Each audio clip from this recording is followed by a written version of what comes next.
Hey everyone, and welcome back to another episode of Deep Dive with OA.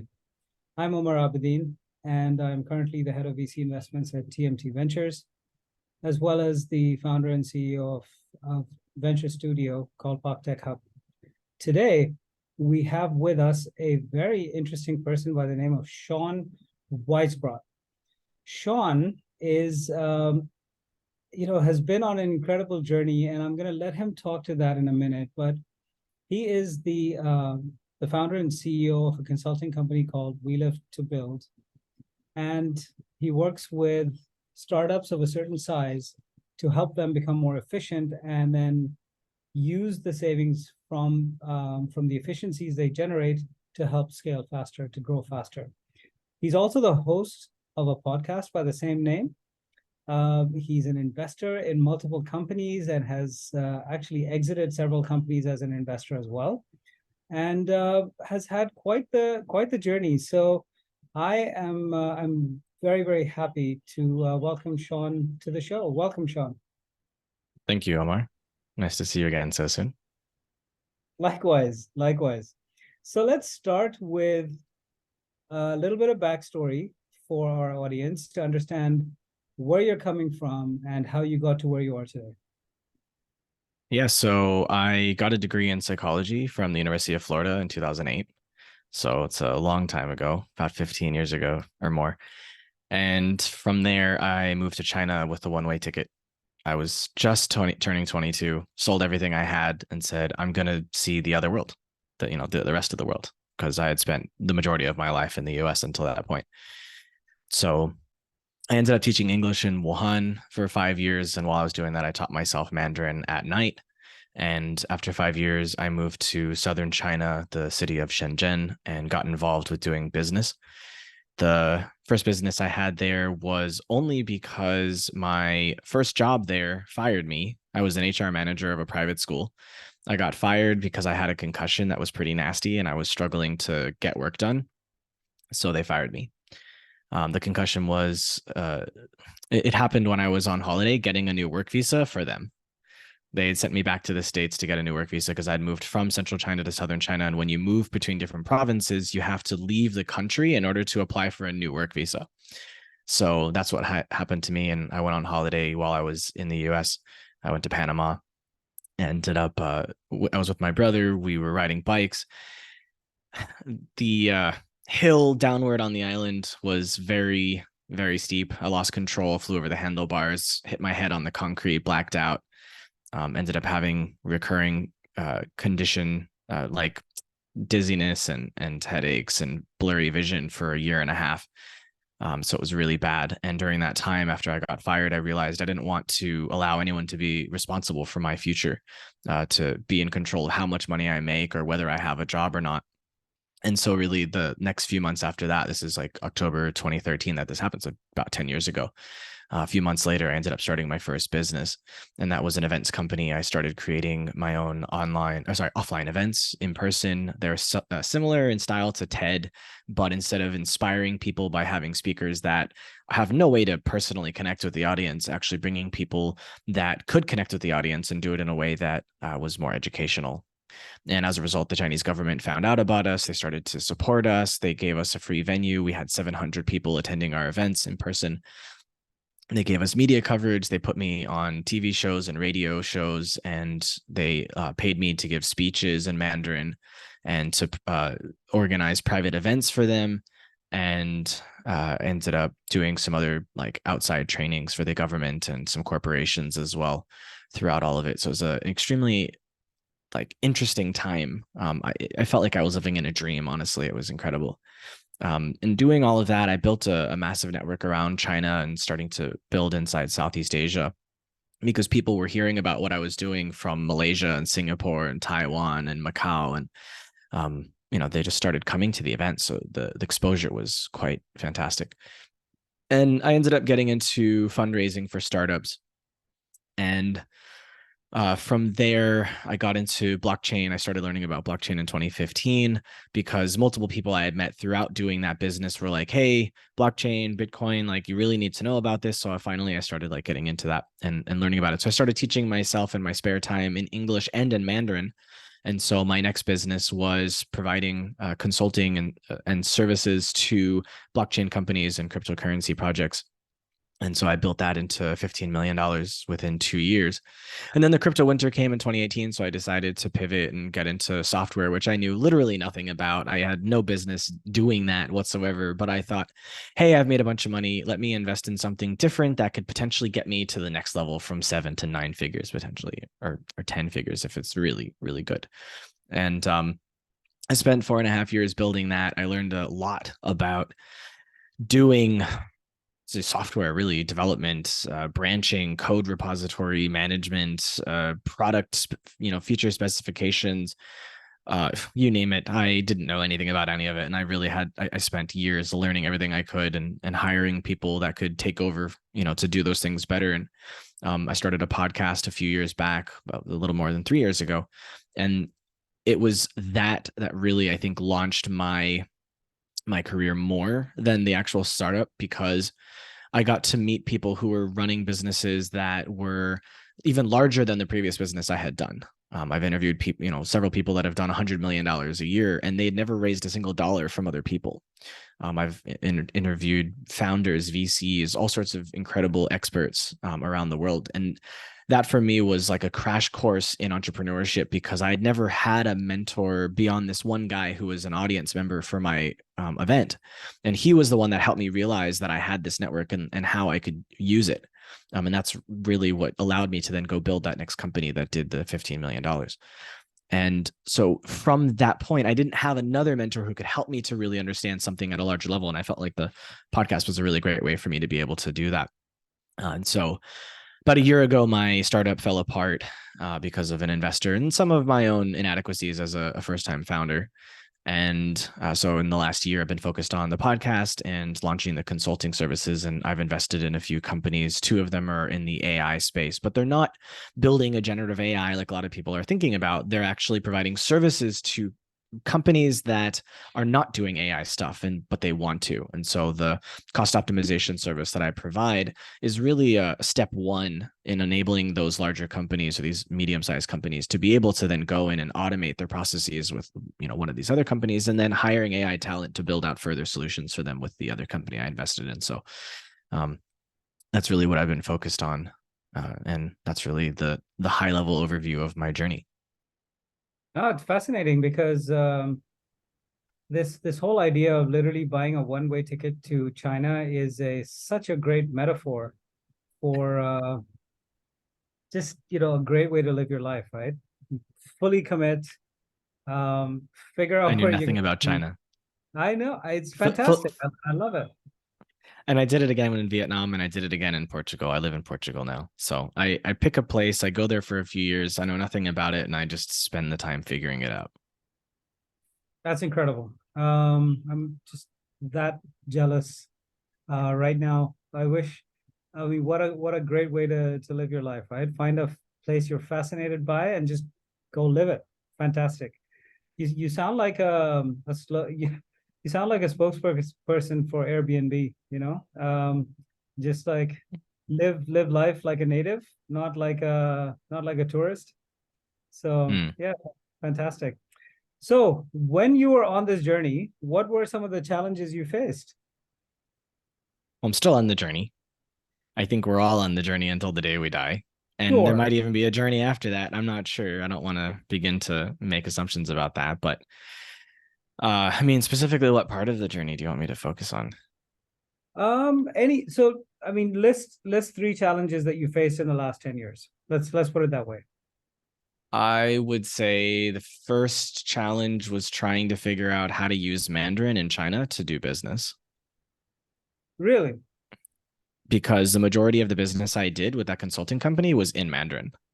A lot of my clients were Chinese who couldn't speak English, but they still wanted to grow blockchain companies, and they wanted to access Western investors and Western customers. And part of my job was to help them do that, which meant I needed to be fluent in Mandarin well enough to communicate with them directly, but also to be able to talk about the technical aspects of blockchain with them in Mandarin. And so I was just very fortunate that the event company gave me access to the government, which put me in a position to force me to really level up my Mandarin very fast. I mean, I was already very fluent before I got involved with the government, but afterwards, my Mandarin became far better than I ever imagined it would be possible to do. And around that same time, I got involved with blockchain. So it just so happened that the technology was starting to become interesting to people at a business level while I was figuring out business level Mandarin. And so those two things kind of collided, and I was just the right person at the right time in the right place, because how many white people are there that can speak Mandarin fluently in China? Very few. So I was very lucky. But a lot of people go, oh yeah, overnight success. But no, I mean, I was in China for 7 years at that time. So I had spent a long time learning the language and learning the culture and learning the psyche of the people. It just happened that the technology, or that new nascent industry, came up at that moment and presented itself to me because of the network that I was building. So So yeah. This actually resonates a lot with me, because I tried learning Mandarin on Duolingo for months, and I really struggled beyond a certain point, because my hard drive doesn't allow me to memorize more than whatever 400 or 500 symbols, and there are thousands upon thousands of symbols that you need to Yeah. memorize for words. So what was your hack? How did you hack the Mandarin language? So it's very simple, actually. A lot of people think that Mandarin is very difficult, but if you look at the actual structure of it, the grammatical structure is far simpler than a lot of other languages. And there's no conjugation of verbs, there's no genderization of terms, and there's no tense, there's no past, present, future tense. Instead of changing those, conjugating them based on tense, they will put a word in front of it to say that it's being done right now. So this action is happening right now. Or another way, they'll put a word at the end of a verb that says this thing has been done. So when you understand those concepts, the rest is just about knowing the characters and the tones. There's only 4 tones if you exclude a neutral tone. Neutral tone meaning you don't apply anything to it. You just kind of say the word as if you would like English, basically. Then with the characterization, or the characters itself, you have to literally write them over and over and over and over and over and over until it's burnt into your memory, because that's the only way to do it. And that's what I did. So the lucky part for me was, in Wuhan in 2008, nobody could speak English. So if I didn't know Mandarin, I had nobody to talk to. The second part of that was smartphones didn't exist yet. So I had no choice but to go to a store, pick out a book, get a notepad and a pen, and try to figure out what was on one page and what it might mean in English, and go outside and try to say those things with people, and then give them the notebook and the pencil and go, hey, like, I can't communicate with you. You can't communicate with me. What the hell did you say? Just write it down for me. And I would go back and I would try to figure out what it meant. Because, we had Google on our computers at the time, but I didn't have a keyboard that allowed me to write in Mandarin, and I didn't have a phone that allowed me to write in Mandarin. So I had to buy a new phone in China that was a dumb phone. It was like a Nokia bar phone. I think it was Nokia, that allowed me to type in Mandarin. So I was really, really like working with my brain and basically just talking to people and paper and pen. And that's what allowed me to learn about 600 words in the first 6 months. And by words, I mean characters. And so I also went to get like foot massage. There's like $8 an hour. So I would just go and spend hours a week at the foot massage, and I had a captive audience. I would just talk to them, and I would say whatever I could and just try to figure out what they were saying. And I feel like street food vendors and massage therapists were like my teachers, basically. Wow, that's a great hack, actually.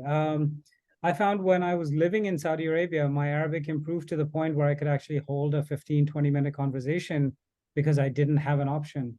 When I was living in Montreal, my French was the same way. So, so yeah, I guess move to Wuhan is not an option for everyone. So if you Not find anymore. not especially not not in light of what has happened.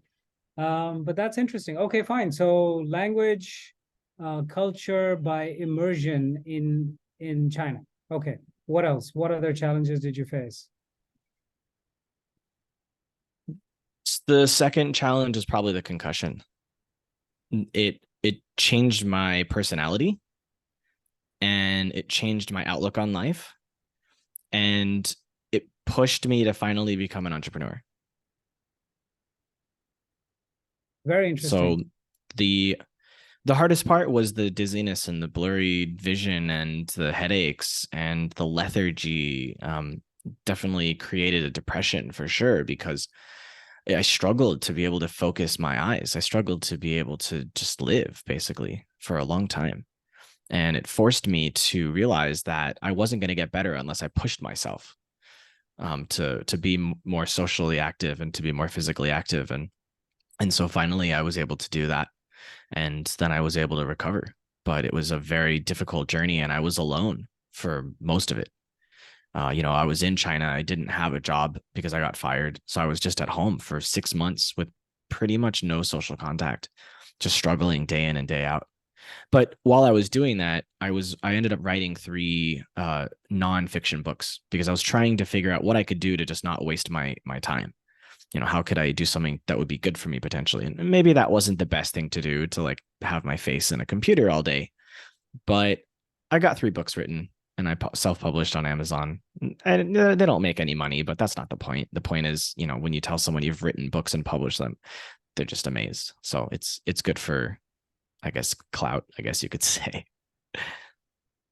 Yeah, I mean, absolutely. I've written a couple of them myself, so I know exactly where you're coming from.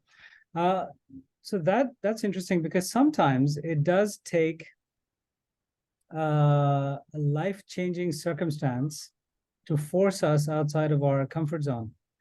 And so for me, when I first started working at the age of 21, I mentally told myself that I need to have my own business at the age of 40. And I went from job to job and country to country and brand to brand, and it was all great. And I was working for really good companies, and I was having a good time. And in those 20 years, I moved from Karachi to Dubai to Saudi Arabia to Montreal to Toronto to back to Dubai. And life was just going on. And I realized that unless I actually took a massive risk, I would just never try my own thing at all. So at the age of 39 years and 11 months, I quit. I resigned from a marketing director job.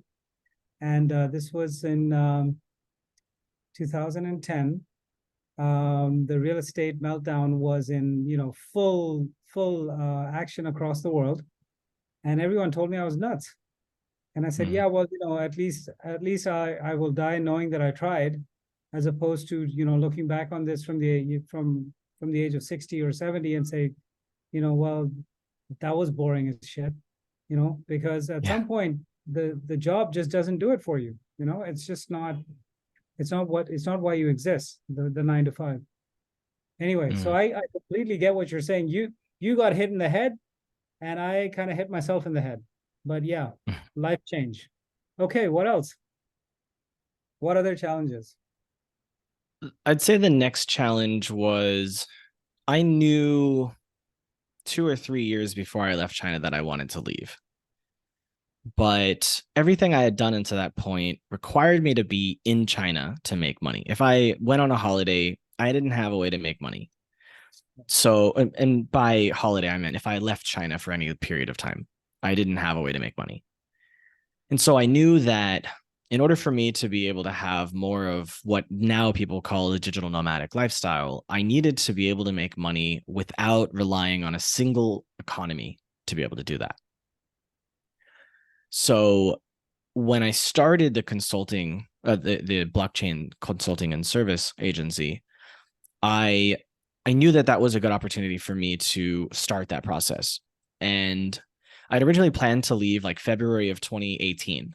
But because of what Xi Jinping did at 2017 in September, there was this interesting meeting. They have a Congress meeting every 5 years. And at the first meeting of a president's time, so after the first 5 years, they will bring out and introduce someone who's supposed to be the next one. So 5 years later, you expect that person will ascend into the position. Well, he didn't have anyone to show. And I decided I was leaving China that week. I said, there's no way in hell I'm not staying any longer. This guy has serious problems. He is a maniac, and I don't like this. And going back to 2012, I saw, as soon as he became elected, I knew that he was a problem, and I knew my days in China were numbered. But I decided to give him 5 years to figure it out. And as it approached 5 years, I was very clear that my expectation of him was correct, or my assumptions, or whatever you want to call it. So as soon as he didn't have this person to show off, I said, I'm gone. I left. I never went back. Well, I went back a year later for like a week, and that was it. I haven't been back. It's been 5 or 6 years since I went back. So part of that challenge was forcing myself to kind of leave the nest, because China was very comfortable. I mean, a lot of people, they don't know anything about China. China was my life. I mean, if I think back to all of the countries I've been in and lived, China is still deeply embedded in my heart. I do feel that Chinese culture is in there, and it's part of who I am significantly. I mean, I was there for 10 years. So I was forced to basically push myself out of the nest in a way that still affects me emotionally, because I love China and I'm really sad by what Xi Jinping has done to it. And so that forced me to basically figure out a lot sooner than I was planning, about 6 months prior to my intended date to leave, how to survive, basically. And so by being in a position where I now have no friends wherever I'm at, I'm going to places I don't know. I'm trying to figure out what country I should be living in while trying to build this business. And so that was motivation for me to figure it out. And so I did. Interesting. I know someone else who did that a couple of years ago, moved to Portugal. Exactly. So I need to, I guess, visit Portugal and see what the charm is, because Beautiful. I've heard. Beautiful, not too expensive. Visas are relatively easy to get for those who need visas. Costs of talent are not as high as other places. Cost of doing business is actually a lot lower. Ease of doing business is a bit high, is greater. So seems to be a lot of positives. I'm looking for a valid excuse to visit. From a tourism point of view, Portugal's fantastic. Business point of view, I would not do business here, and I would not hire Portuguese people. Really? Yes. The government bureaucracy is horrific for starting business and running businesses. The taxation is very high. And even though the people don't command a very high salary, they don't like to work. They're quite lazy in a regard. Love the people. Fantastic. I think the lifestyle is great. I find myself wanting to work a lot less living here, because there's so many parks and so many little cafes, and it's just a beautiful, fantastic experience, honestly. But I wouldn't want to hire them because of that mentality. Interesting. So that's just me. Yeah. Okay. So I would rather hire people from India, Pakistan, Philippines, because they're hardworking. Oh, good to know. Good to know. So let's talk a little bit about your startup experience, since a lot of people will be interested in that. What would you say was your biggest success in your sort of working with startups, investing in startups, mentoring, coaching startups? What excited you the most? I like the idea of being able to give someone money and let them take it and grow it. A lot of people think, oh, I'm going to put my money in stocks. Oh, I'm going to put my money in real estate. I'm going to do this. I'm going to do that. But it takes a long time to see a return. And the return is not always as great as if someone's running a business. For example, you could buy a house and you might put 100,000 down on that house. And that house might produce for you, I don't know, 12 or 15,000 profit a year. All right, fine. 15% return. It's not bad. But you could give someone 25,000, 50,000, and a year later, they might return $500,000 to you or $250,000 to you in a dividend. If they know how to run a business well. Yeah. So why invest in real estate if you can just spread your money among people that you trust and then advise them on how to do their business well and give them connections and help them get clients and help them build their team? right? So I take a non-operational role in these businesses. I just advise their founders, and I'll review their processes with them. I'll do what I can to help them, but I won't run anything directly. But just the idea of being able to spend my time helping other people who have these dreams and these visions to grow their businesses is fantastic. It is a huge part of why I learned psychology to begin with, and why I became a teacher as the first part of my life as an adult. I think education is really important. I think humans owe it to each other to get better, not to hurt each other, like a lot of people unfortunately do. And so I promised myself that I would use my knowledge of psychology for good. And I applied psychology to every business that I worked for, or advised, or invested in, or founded, just because it's so important to be able to do that. And a lot of people don't understand psychology. And so a lot of them fail in their negotiations, or in their hiring, and their sales, and their marketing, and all of those things. And if you understand psychology, then you can use it to make your team better, to make your clients better, to make your investments smarter, and to be able to have a better life. So there's a personal and a professional benefit to it. And so that's part of the reason why I like to invest in companies and to advise them and to mentor them, because everyone deserves an opportunity. And maybe that also comes back to the point that, I was running my event company, and even though it was successful in its own right, there was so much that I was leaving on the table. And this guy who didn't know anything about me other than that I put on a really good event came to me and offered to mentor me, something that he would normally charge people tens of thousands of dollars to learn. And yet he committed to spending time with me and to helping me understand, my value and what it was I had. And he didn't need to do any of that, but he helped me. And that help, allowed me to go on and be who I am today. And I consider him a very close friend today, all these years later, 10, like 9 years later. Amazing. Amazing. Finding those people is really, I mean, there is an element of luck, but if you put yourself out there, then it's easier for people to kind of connect with you. So while working with these startups, were there any challenges that you faced? Any difficulties that you had to overcome? Oh yeah. Oftentimes when someone's a first time founder, there's so much that they don't know, which I learned as doing the event company. I learned doing the consulting and service agency. I learned doing startup, the software company. Everything I've started, there's been a huge learning curve for me. And so whenever you're starting a business, there's so much that you don't know. Now there's some things that like almost every business have that are similar.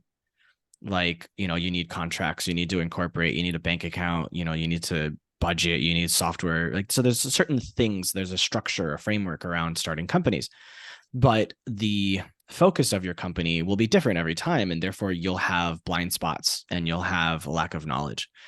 And the challenge when you're starting that for someone like myself, who's investing and advising, is I can teach you the framework for how to launch your business.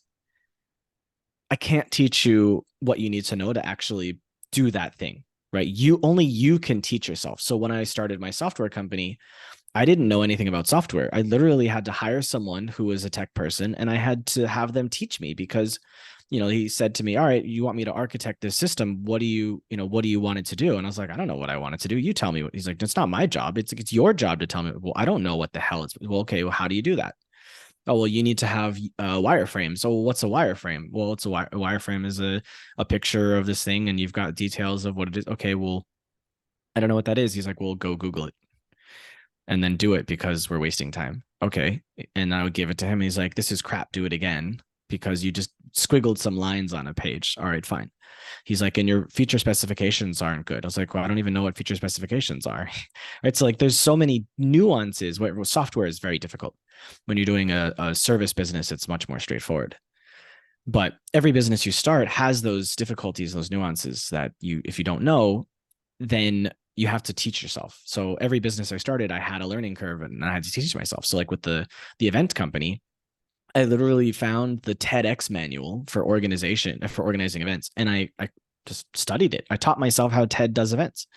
And I modeled my business off of that in a way while doing, other things that I thought would be beneficial that I didn't see them do.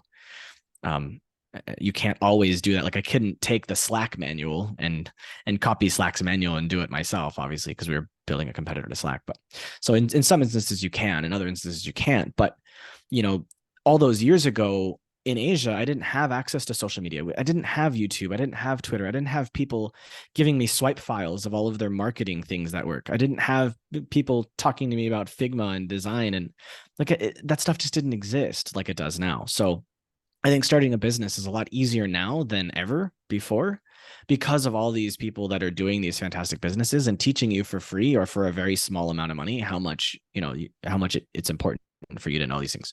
So generally the challenge is getting that person, that founder, aligned with the fact that there is a framework and there's things that need to be learned, and what should they be focused on first? What should they be learning so that they can move their business forward? Okay, pretty amazing. So, well, while you were doing all of these things, while you were moving yourself out of your comfort zone repeatedly, geographically, business-wise, trying new business models, doing new things, teaching yourself new things, this is generally recognized to be extremely stressful. And so you've put yourself through repeated rounds of stress. Is there anything that you'd like to share about your learnings on how to deal with stress, especially since you have such a background in psychology? And can you shed some light on how people can manage this kind of change in their lives? Yes, I'm definitely no stranger to this, and I talk about it with the people that I work with. I talk about it on my own podcast sometimes with guests, that burnout is a thing. I experienced burnout with my event agency because the event was so large and I wasn't able to build a team. We never made enough money to pay ourselves and build a team. And so we had a team of volunteers, and the volunteers weren't the best because while they loved what we were doing, they weren't actually there with us all day, every day. They were only there on the event day. And so we were having government meetings, we were finding, speakers, we were training the speakers, we were promoting the event, we were dealing with signups. There was so much that was involved, and it was literally just my girlfriend and I running it. And so I became burnt out on it to a point where her and I broke up, not because of the event. And I just gave her the event and I walked away. I said, I need to be free of it. I need to move on with my life. I'm so stressed out from this. I don't think people understood the term burnout back, 8 years ago. It wasn't a thing people talked about yet, but it was something I felt. I felt extreme mental anguish just thinking about the fact that it took us 80 hours a week to put together a single event that lasted 5 hours on one day. And as soon as that event was over, we were back at it 80 hours a week planning the next one. It was extremely stressful. And I didn't have anyone to talk to about it. My girlfriend was Chinese. Her EQ wasn't the best. She was very intelligent. Her IQ was very high. She was an amazing person, very supportive. We had a great relationship in many ways. But she had her own mental health issues that I tried to help her with, and I couldn't. She didn't want to let me in. That was one of the reasons why we broke up. And because she wasn't willing to acknowledge that she had problems. And we're still close friends today, all these years later. But I felt like she needed to be free of our relationship to be able to explore her own issues. And for me, walking away from the event company freed me, and walking away from her freed me of having to feel responsible for both of those. She was very important to me, and the company was like a baby to me. And walking away from both of them felt so good. It felt so bad, but it felt so good because I felt like a massive weight had been lifted off my shoulders. And I lost sleep over both of them. But after a few weeks, it was a lot easier thinking about her. And after a few months, it was easier to think about the company. And she ended up running it for another 2 years. And even years later, I still got people messaging me, when are you going to do the next event? I was like, don't you realize that shit's dead, guys? sorry, but like, I just can't keep doing it. So that was my first experience of really feeling beyond overworked. And I woke up some days struggling to imagine how I was going to keep doing it. And eventually I just couldn't keep doing it anymore. The service agency was amazing because I finally had the freedom to travel. I was finally making incredible amounts of money that like most people could never dream of. And I was able to do everything I wanted with no stress, pretty much. I mean, the largest stress was just managing clients. And that wasn't that big of a deal because they were pretty easy and they paid up front and they were paying large sums. So it's hard to get stressed over that. Seeing that money come in all the time. The software company has been by far the hardest thing I've ever done. I started the company and then about a year later, I met my now ex-wife. We met in June of 2019. So I was trying to run the business. I was using my own money to invest in it. The more money I spent out of pocket, the more stress I felt. I originally said I was only going to invest 125,000. I ended up investing 650,000. So you can imagine the amount of stress I felt over that just by itself. I was also starting the podcast a year later. So I was now running the startup and a team of 17 and the podcast. And I was in a relationship. She was living with me and COVID had started. So I was dealing with all of those things at once. And that was very hard because COVID scared the hell out of me, honestly. I was very afraid of getting infected because all of the science looked horrible. And I was then, because of COVID, stuck in Vietnam for 2.5 years because I was in this relationship. And where else could you go? Couldn't go back to America. Everyone was in lockdown. Couldn't go anywhere. I was literally, it's like Vietnam was the safest place to be. So there was this period of a few years where I was just stuck. I was stuck and I was focused on too many things and I was investing too much money and I didn't see a way out of any of it. And it just felt like every day, it didn't feel like we were moving towards a launch. It didn't feel like we were making progress with that company. Just more stress, more anxiety, more headaches. And I started to develop panic attacks from it.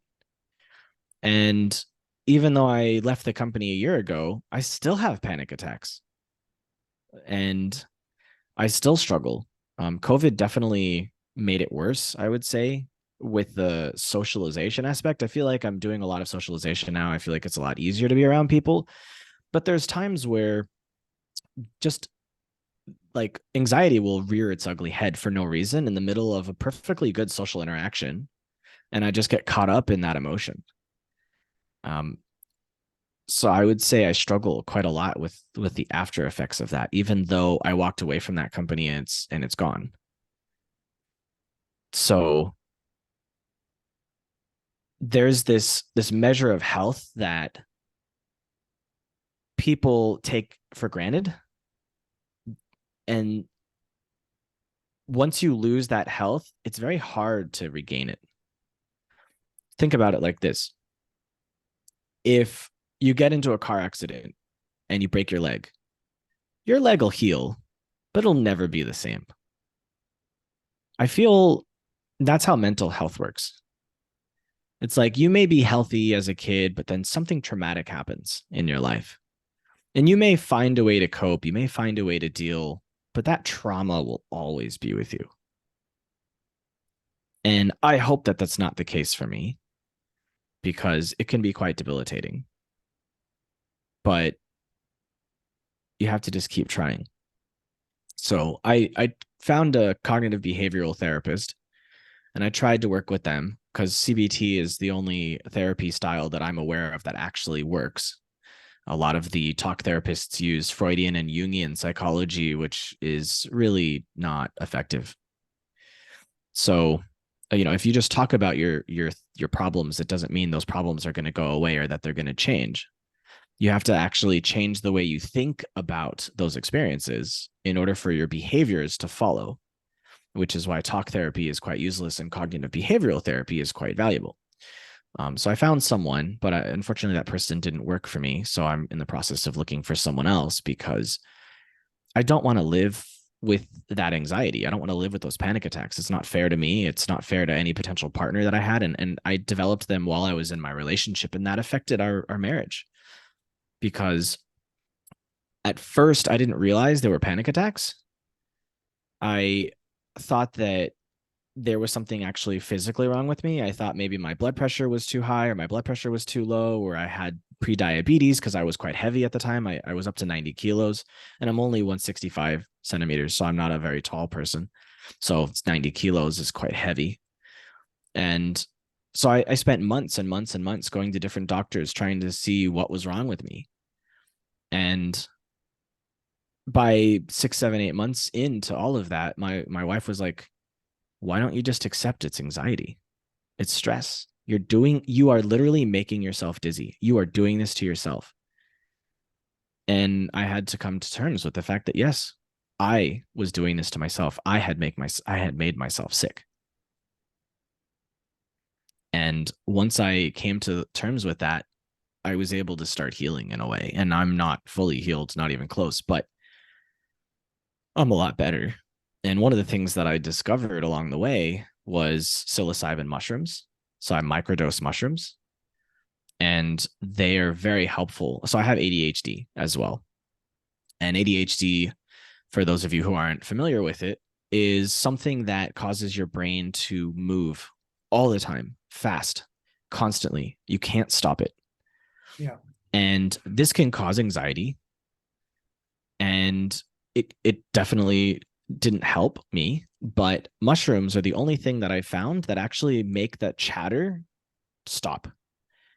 And so when I microdose mushrooms, my brain is just quiet. And that quiet helps significantly with the anxiety and the panic attacks. It doesn't stop them, but it makes my daily existence a lot easier to manage. That before the mushrooms, every day was difficult. Focusing was difficult. Getting things done was difficult. And with the mushrooms and with the acknowledgement that I had been responsible for doing this to myself, that I could start to heal with it. It's incredible.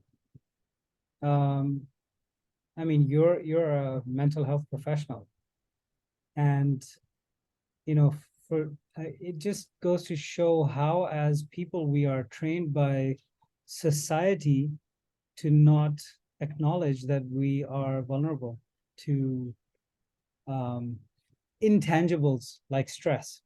You know, people can see a bullet to the head, right? But Yeah. they can't see what PTSD does.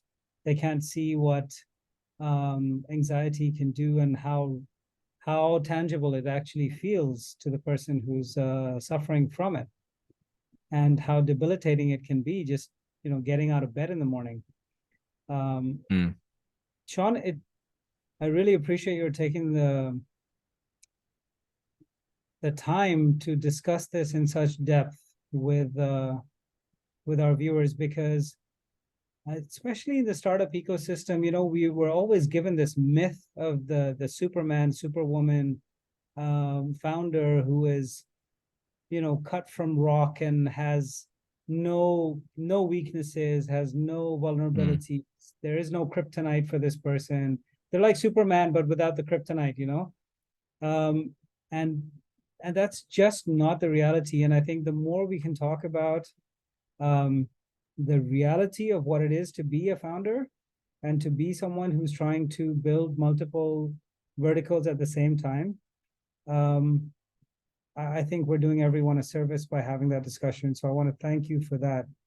I recently watched an episode of The Good Fight, which is a legal show. I don't know if you've seen it, No. but one of the protagonists actually is suffering from severe stress, and some random bartender gives her some shrooms to try.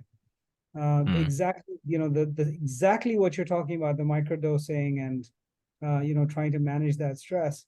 And she undergoes quite a bit of a transformation over a few episodes um, because of the effect of of this product. So thank you for sharing that. It it strengthens my belief that allopathic medicine does not have an answer to every ailment that faces the human condition. So Yeah, I was at the US. So I went back to America after my divorce at the height of COVID about 2 years and 3 months ago. So June of 2021. And I was still enduring all of this stuff. I still had all the physical symptoms and everything. And I went to a doctor. The doctor said, your blood pressure is high. Obviously, I was creating it myself without realizing. So they put me on blood pressure medication. Well, the blood pressure medication ended up causing more problems because it was pushing my blood pressure too low, because my blood pressure wasn't actually a problem.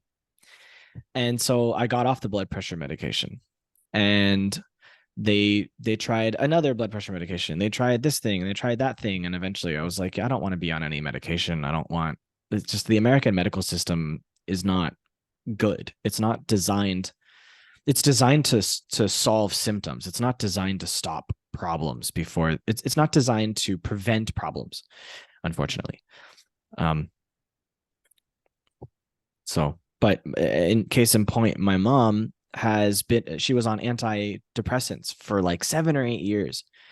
And she showed signs of cognitive decline, potential dementia. We had no idea what it was. We spent years trying to figure it out. Eventually, I ended up researching the mushrooms as a potential alternative for her antidepressants because they both act upon your serotonin. They're both SSRIs. However, the mushrooms don't need weeks for you to get used to. They don't have any physiological withdrawal. They don't take time to get off of. You don't have to wean down. And they don't cause you to gain weight or to lose weight or to have your sex drive increase or to diminish your sex. They don't have any of these side effects. All they do is, make your daily existence a little bit easier, like the antidepressants are supposed to do, without cutting out the top and bottom ranges of your emotions, right? Your anger and your satisfaction, like SSRIs do. So I was researching this for her and knew that I needed to do it on myself before I could convince her to try, because she's a very nervous person. And it was while I was testing it on myself that I realized the benefit for me, even though I had never done any research on it for myself. And eventually I convinced her to try it. She thought it was working for her, but because she was also on the antidepressants, it was diminishing the effect because they do the same thing. So I knew that in order for her to have a proper test of it, she had to be weaned off. It took 2 months. I was in America. I spent 2 months with her, weaning her off her SSRI and an additional pill that you take to make the SSRI work better, whatever that means. And eventually I got her trying it without any of the antidepressants. And wouldn't you know it, the symptoms of cognitive decline went away. The antidepressant was causing her to forget things, to make it harder to plan and to execute and to strategize. They were affecting her prefrontal cortex. They were affecting her executive functions. And they were causing her to be addicted to sugar. Now that she's off of them for almost a year now, she's lost about 15 kilos because she has no cravings for sugar. She can plan better. She can function better. She's more emotional. She's more empathetic. She's happier. And all I did was get rid of her antidepressant and give her some mushrooms. Good Lord. It's amazing. And I won as well. My dad won because he has a better relationship with my mom. And I won because I can exist better. I can be more present because I don't have a million thoughts swirling through my brain. I think that is the perfect way to round out this episode. Sean, I want to thank you for, I mean, our episodes don't normally run this long, but I don't see myself editing any of this. This has been really riveting conversation. I've really enjoyed learning from you and with you about your journey. Thank you for sharing your personal experiences at such depth. I'm sure that our viewers will be reaching out to you to share their own experiences once we air this. So thanks again, Sean. It's been a pleasure having you on Deep Dive, and I look forward to staying in touch. Sounds good. I appreciate it. Take care, my friend. We'll talk soon. Have a great one. Thanks. Bye.